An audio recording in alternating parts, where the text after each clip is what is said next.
अस्सलाम वालेकुम एवरीवन, कैसे हैं आप सब। आजकल के बच्चे तो चिकन के अलावा बीफ और मटन खाना ही नहीं चाहते, और वो भी बोटियाँ की शक्ल में अगर सालन बना दे तो। बीफ और मटन खिलाने के लिए बच्चों को कबाब या इस तरह की दूसरी चीज़ें बना के बच्चों को देंगे तो बच्चे शौक़ से खा लेते हैं। तो आज मैं बीफ के सीख कबाब बना रही हूँ। ये बच्चे और बड़े दोनों बहुत शौक़ से खाएँगे। ये 1200 ग्राम बगैर हड्डी का गोश्त है और इसके मैंने छोटे छोटे पीसेस कर लिए क्योंकि मुझे इसे चॉपर में पीसना है। ये बिल्कुल छिचड़े और नस पट्टे होते हैं, उनको हटा के ये बनाया है, वरना अगर इसके अंदर नस पट्टे और छिचड़े होंगे तो वो अच्छा नहीं बनेगा। उसके अंदर बारीक बारीक रेशे आने लगेंगे जब हम इसे खाएंगे तो। और ये जो आपको नज़र आ रही है, ये इसके अंदर थोड़ी थोड़ी चर्बी लगी हुई है।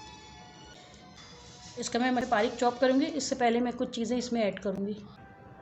4 हरी मिर्चें हैं, ये छोटे वाले लहसुन है, देसी लहसुन 12 से 15 पीस हैं। ये 1.5 इंच का टुकड़ा अदरक है, इसको भी मैंने छोटे छोटे पीसेस कर लिए हैं।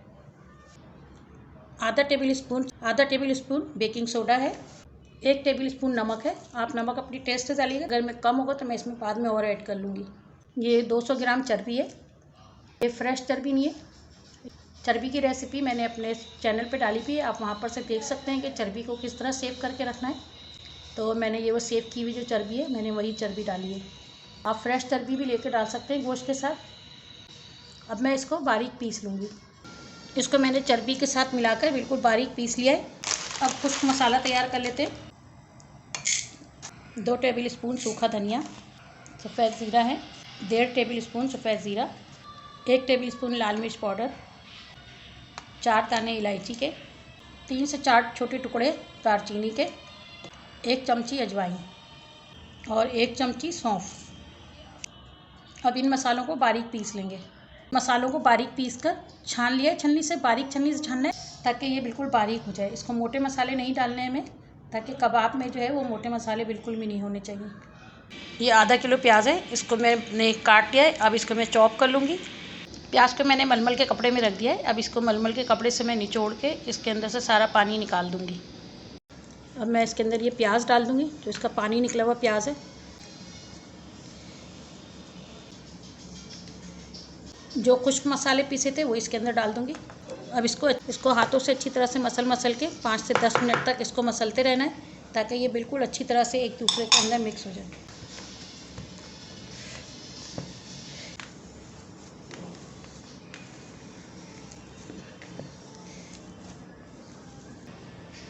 इसके अंदर 2 टेबल स्पून घी डालेंगे। बहुत ही अच्छी तरह से इसको मिक्स करना है।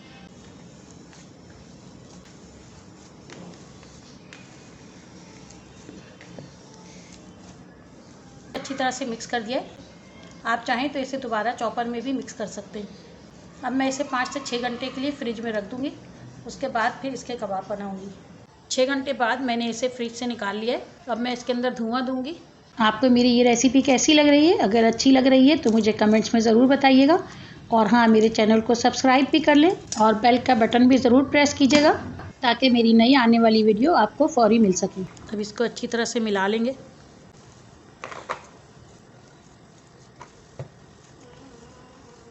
मैंने ये सीख लिए, हाथ में थोड़ा सा पानी लगाऊंगी और इसमें से थोड़ा सा उठाऊंगी।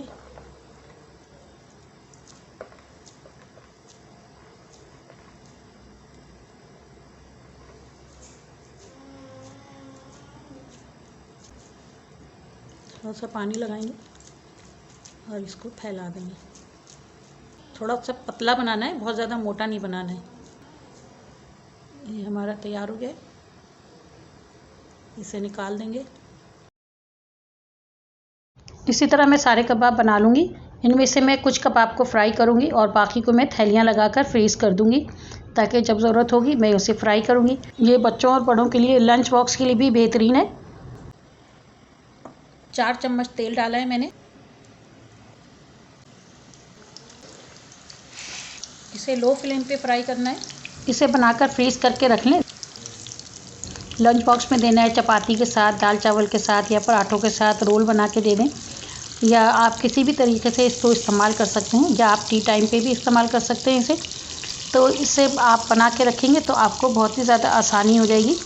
इसे आप कच्चा भी फ्रीज़ कर सकते हैं, या स्टीम करके भी फ्रीज़ कर सकते हैं, या फिर इसे फुल फ्राई करके भी फ्रीज़ कर सकते हैं।